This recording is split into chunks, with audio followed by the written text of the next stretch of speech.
Telangana rising global summit కు count down మొదలైపోయింది. ఇప్పుడు ఒక్క ఇండియానే కాదు, అనేక దేశాలు మన ఫ్యూచర్ సిటీ వైపు చూస్తున్నాయి.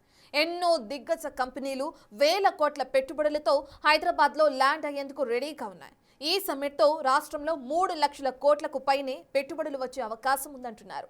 మల్టీనేషనల్ కంపెనీలను హైదరాబాద్ బెస్ట్ చాయిస్ గా ఎందుకు మారింది? ఇక్కడ ఇంతలా పెట్టుబడులు పెట్టడానికి రీజన్ ఏంటి? ప్రపంచ ఆర్థిక శిఖరానికి చేర్చే విజన్, తెలంగాణ దిశను మార్చే యాక్షన్, గ్లోబల్ మ్యాప్ పై హైదరాబాద్ మెరుపు. రేవంత్ సర్కార్ అత్యంత ప్రతిష్టాత్మకంగా నిర్వహిస్తున్న తెలంగాణ రైజింగ్ గ్లోబల్ సమ్మిట్ 2025 తో తమ విజన్ ని ఈ ప్రపంచానికి చాటి చెప్పే లక్ష్యంతో ముందుకు సాగుతుంది. 2047 నాటికి భారతదేశం స్వాతంత్ర శతాబ్ది ఉత్సవాల్లోకి అడుగుపెట్టనుంది. ఈ సమ్మిట్ ద్వారా 2047 నాటికి ఆర్థిక లక్ష్యాలను ఎలా చేరుకుంటుందనే దానిపై రోడ్ మ్యాప్ ని ప్రభుత్వం ప్రకటించనుంది. ఆర్థిక, పర్యావరణ రంగాల్లో తెలంగాణని దేశంలోనే ఆదర్శప్రాయమైన రాష్ట్రంగా నిలబెట్టడం ఈ విజన్ ప్రధాన లక్ష్యం. అందువల్లే తెలంగాణ రైజింగ్ గ్లోబల్ సమ్మిట్ ఇప్పుడు భారత్లోనే కాదు, ప్రపంచవ్యాప్తంగా అనేక దేశాల దృష్టిని హైదరాబాద్ వైపునకు ఆకర్షిస్తుంది. భారత్ ఫ్యూచర్ సిటీగా, స్టార్టప్ హబ్ గా ఖ్యాతిగాంచిన భాగ్యనగరం లక్షల కోట్ల పెట్టుబడులకు వేదికగా మారింది. ఈ సమ్మిట్ ద్వారా రాష్ట్రంలో 3 లక్షల కోట్లకు పైనే పెట్టుబడులొచ్చే అవకాశం ఉందన్న అంచనాలు తెలంగాణ ఆర్థిక వ్యవస్థకు కొత్త ఊపిరినిస్తున్నాయి. అనేక మల్టీనేషనల్ కంపెనీలు తమ కార్యకలాపాలను విస్తరించడానికి హైదరాబాద్ ను బెస్ట్ చాయిస్ గా ఎంచుకోవడానికి బలమైన కారణాలున్నాయి. హైదరాబాద్ అంటే అన్ని రకాల అవసరాలు తీర్చే ప్రతి సౌకర్యం కలిగిన మెట్రో సిటీగానే కాదు, పెట్టుబడులకు, ఆవిష్కరణలకు ఓ శక్తివంతమైన ఎకోసిస్టమ్ గా ఎదగడానికి అనేక వ్యూహాత్మక, సహజమైన అంశాలు ఇక్కడ చాలానే ఉన్నాయి. అవే అనేక దిగ్గజ కంపెనీలను ఇక్కడికొచ్చేలా చేస్తున్నాయి. తెలంగాణ ప్రభుత్వం అమలు చేస్తున్న టీఎస్ ఐపాస్ విధానం పెట్టుబడిదారులకు అతిపెద్ద ఊరటగా కనిపిస్తుంది. కేవలం 15 రోజుల్లో పర్మిషన్ ఇచ్చే సింగిల్ విండో క్లియరెన్స్ విధానం కంపెనీలు తమ ప్రాజెక్టును వేగంగా ప్రారంభించడానికి వీలు కల్పిస్తుంది. ఇలాంటి ఎన్నో అంశాలు IT, life sciences, aerospace, EV లాంటి కీలక రంగాల కోసం ప్రత్యేక విధానాలను రూపొందించడం, పన్ను రాయితీలు, భూ కేటాయింపుల్లో ప్రాధాన్యత లాంటివన్నీ మల్టీనేషనల్ కంపెనీలకు భరోసానిస్తున్నాయి. పైగా హైదరాబాద్ అపారమైన విద్యా సంస్థలకు నిలయం. ఇక్కడ ఐటీ, ఇంజనీరింగ్, ఫార్మా రంగాల్లో నైపుణ్యం కలిగిన యువత పుష్కలంగా అందుబాటులో ఉన్నారు.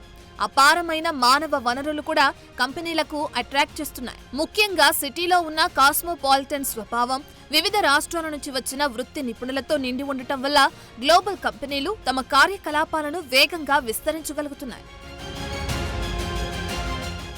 జీనోమ్ వ్యాలీ అనేది ఫార్మా రీసెర్చ్ అండ్ డెవలప్మెంట్ కి ప్రపంచ స్థాయి హబ్ గా మారింది. బెంగళూరు తర్వాత అత్యంత వేగంగా అభివృద్ధి చెందుతున్న ఐటీ హబ్ గా హైదరాబాదే ఉంది.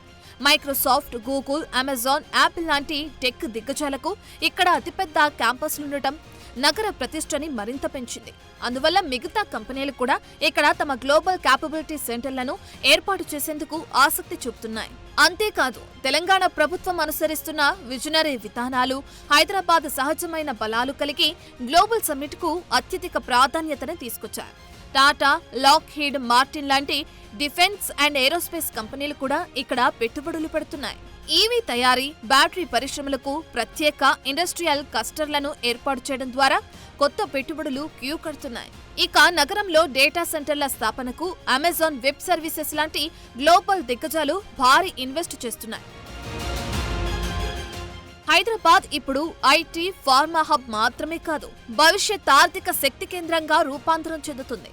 సులభతరమైన వ్యాపారం, నైపుణ్యం కలిగిన మానవ వనరులు, ప్రభుత్వ నిబద్ధత కలగలిసి ఈ నగరాన్ని గ్లోబల్ ఇన్వెస్ట్మెంట్ మ్యాప్ లో ఓ మెగా డెస్టినేషన్ గా నిలబెట్టాయి. అందుకే రేవంత్ సర్కార్ ఎంతో ప్రతిష్టాత్మకంగా నిర్వహిస్తున్న తెలంగాణ రైజింగ్ గ్లోబల్ సమ్మిట్ లో లక్షల కోట్ల పెట్టుబడులు రాబోతున్నాయి. ఇది తెలంగాణ రైజింగ్ లో తొలి చాప్టర్ మాత్రమే. హైదరాబాద్ ఇప్పుడు టాక్ ఆఫ్ ది నేషన్. భారీ ఇన్వెస్ట్మెంట్లలో లేటెస్ట్ సెన్సేషన్. ప్రపంచ దిగ్గజ కంపెనీల భారీ క్యాంపస్లన్నీ ఇక్కడే ఉన్నాయి. ఈ గ్లోబల్ సమ్మిట్ తర్వాత మరెన్నో కంపెనీలకు హైదరాబాద్ సెకండ్ సెంటర్గా మారనుంది. తెలంగాణ రైజింగ్ గ్లోబల్ సమ్మిట్ తర్వాత సిటీ ఫ్యూచర్ ఎలా ఉండబోతుంది? హైదరాబాద్ గ్లోబల్ డెస్టినేషన్గా మారనుందా? సీఎం రేవంత్ రెడ్డి కలల ప్రాజెక్ట్ భారత్ ఫ్యూచర్ సిటీ ఇండియాకు ఓ మోడల్గా నిలుస్తుందా? తెలంగాణ ప్రభుత్వం గ్లోబల్ సమ్మిట్ ద్వారా మెగా గోల్స్ సాధించాలనే లక్ష్యంతో ఉంది. ఇందుకోసం వ్యూహాత్మకంగా అడుగులు వేస్తోంది. 2047 నాటికి 3 ట్రిలియన్ల ఆర్థిక వ్యవస్థ లక్ష్యాన్ని చేరుకోవాలంటే రాష్ట్రంలో నైపుణ్యం కలిగిన మానవ వనరులు ఎంతో అవసరం. అందువల్ల మానవ వనరుల వృద్ధి రేటుని ప్రస్తుత స్థాయి కంటే మరో 2 రెట్లు పెంచాలనే లక్ష్యాన్ని పెట్టుకున్నారు. క్వాంటం టెక్నాలజీ, ఆర్టిఫిషియల్ ఇంటెలిజెన్స్ లాంటి భవిష్యత్ రంగాలకు అవసరమైన నిపుణుల తయారీ శిక్షణ కోసం అదనపు నిధులను ప్రభుత్వం కేటాయించింది. అన్ని రంగాల్లో సాంకేతిక ఆవిష్కరణలను ప్రోత్సహించడం ద్వారా పారిశ్రామిక యూనిట్లలో ఆటోమేషన్, డిజిటలైజేషన్ ద్వారా ఉత్పాదకతను పెంచడం మరో ముఖ్యమైన అంశం. రాష్ట్ర ప్రభుత్వం పెట్టుకున్న 3 ట్రిలియన్ల ఆర్థిక వ్యవస్థగా మార్చాలనే లక్ష్యానికి పెట్టుబడులే కీలకం. తెలంగాణ సర్కార్ విజన్ డాక్యుమెంట్ ప్రకారం ప్రస్తుత వృద్ధి రేటుతో ముందుకు సాగితే 2047 నాటికి రాష్ట్రం కేవలం $1.2 ట్రిలియన్ల జీఎస్డీపీని మాత్రమే చేరుకోగలదు. అందువల్ల 3 ట్రిలియన్ల ఆర్థిక వ్యవస్థగా తెలంగాణ ఎదగాలంటే, మన ఆర్థిక వృద్ధి సాగాలంటే పెట్టుబడులను, పొదుపు రేటుని భారీగా పెంచాల్సి ఉంది. ఈ లక్ష్యాలని దృష్టిలో ఉంచుకునే తెలంగాణ ప్రభుత్వం ఈ గ్లోబల్ సమ్మిట్ నిర్వహిస్తోంది. దానిని దిగ్విజయంగా నిర్వహించేందుకు అవసరమైన అన్ని ఏర్పాట్లతో గ్లోబల్ వేదికగా మార్చింది. హైదరాబాద్ ఇప్పుడు దేశంలోనే అత్యంత వేగంగా అభివృద్ధి చెందుతున్న మెట్రోపాలిటన్ నగరాల్లో ఒకటి. ప్రపంచంలోని టెక్ దిగ్గజాలు తమ అతిపెద్ద క్యాంపస్లను ఇక్కడ ఏర్పాటు చేయడంతో హైదరాబాద్ అంతర్జాతీయ స్థానాన్ని పదిలం చేసుకుంది. ఈ జర్నీలో తెలంగాణ రైజింగ్ గ్లోబల్ సమ్మిట్ ఓ టర్నింగ్ పాయింట్గా మారబోతోంది. దావోస్ తరహాలో అంతర్జాతీయ ప్రమాణాలతో నిర్వహిస్తున్న ఈ సమ్మిట్ తెలంగాణ రైజింగ్ 2047 విజన్ని ప్రపంచ పారిశ్రామికవేత్తలకు, అంతర్జాతీయ నేతలకు నేరుగా ప్రదర్శించబోతోంది. దాదాపు 42 దేశాల నుంచి 1600 మందికి పైగా ప్రతినిధులు, 500కు పైగా పెద్ద కంపెనీలు ఈ సమ్మిట్కు హాజరవుతున్నాయి. ఈ గ్రేట్ సమ్మిట్ హైదరాబాద్ని భారత్ ఫ్యూచర్ సిటీని ఇంటర్నేషనల్ ఇన్వెస్ట్మెంట్స్ మ్యాప్లో మరింత శక్తిమంతంగా నిలుపుతుంది. సీఎం రేవంత్ రెడ్డి ఆవిష్కరించే రోడ్ మ్యాప్ ద్వారా ప్రభుత్వం దీర్ఘకాలిక స్థిరత్వం, స్పష్టతను అందిస్తుంది. గ్లోబల్ ఇన్వెస్టర్లకు ఇదే అత్యంత కీలకం. ఇప్పటికే రాష్ట్రంలో ఆర్థిక అభివృద్ధి కోసం ప్రభుత్వం core urban region economy, cure peri urban region economy, pure rural agriculture region economy, rare అనే 3 ఎకనామిక్ జోన్స్ ని కూడా ఏర్పాటు చేయబోతోంది. ఓఆర్ఆర్ లోపల ఉండే క్యూర్ రీజియన్లో పొల్యూషన్ కంట్రోల్, మూసీ ప్రక్షాళన, మెట్రో విస్తరణ, అంతర్జాతీయ విద్యాసంస్థలకు ఆకర్షించడం ద్వారా కోర్ సిటీని నాలెడ్జ్ హబ్గా బలోపేతం చేయనున్నారు. ఓఆర్ఆర్, RRR మధ్య ఉండే ప్యూర్ జోన్ భవిష్యత్తు తయారీ, లాజిస్టిక్స్ జోన్గా ఉంటుంది. భారత్ ఫ్యూచర్ సిటీ లాంటి మెగా ప్రాజెక్టులు ఇక్కడికే రానున్నాయి. ఇక రీజనల్ రింగ్ రోడ్ అవతల వ్యవసాయ ఆధారిత పరిశ్రమలు, అనుబంధ రంగాల అభివృద్ధి చేయనున్నారు. ఈ స్పష్టమైన విభజన వల్ల ప్రతి ప్రాంతంలో నిర్దిష్టమైన అభివృద్ధి జరుగుతుంది. హైదరాబాదుపై పెరుగుతున్న ఒత్తిడి తగ్గుతుంది.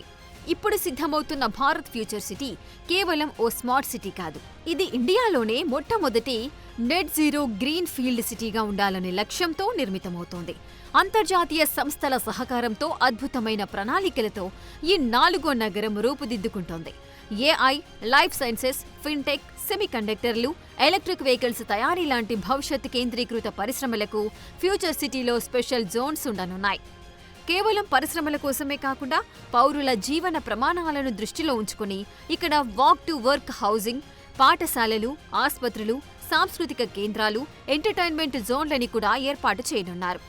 ఫ్యూచర్ సిటీని మచిలీపట్నం పోర్టుకు కనెక్ట్ చేసే green field highway, Warangal, Adilabad, కొత్తగూడెంలో రాబోయే విమానాశ్రయాలు, నగరంలో మెట్రో విస్తరణతో భారత్ ఫ్యూచర్ సిటీ దేశంలోనే అత్యంత వ్యూహాత్మక లాజిస్టిక్స్ కేంద్రంగా మారుతుంది.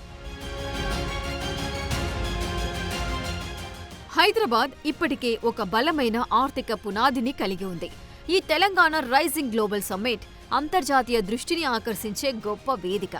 భారత్ ఫ్యూచర్ సిటీలో జరుగుతున్న ఈ మెగా ఈవెంట్ భారతదేశ పట్టణ అభివృద్ధికి ఓ మోడల్ గా మారే కెపాసిటీని కలిగి ఉంది. ఈ నెట్ జీరో లక్ష్యాలు, స్కిల్స్ యూనివర్సిటీ, స్పష్టమైన ఎకనామిక్ జోన్ల లాంటివి అంతర్జాతీయ పెట్టుబడిదారులను ఆకర్షించేలా ఉన్నాయి. ఈ గ్లోబల్ సమ్మిట్ గనుక గ్రాండ్ సక్సెస్ అయితే హైదరాబాద్ కేవలం ఇండియాకే కాదు, ఆసియాలోనే అత్యంత ముఖ్యమైన గ్లోబల్ డెస్టినేషన్ గా నిలవడం ఖాయం.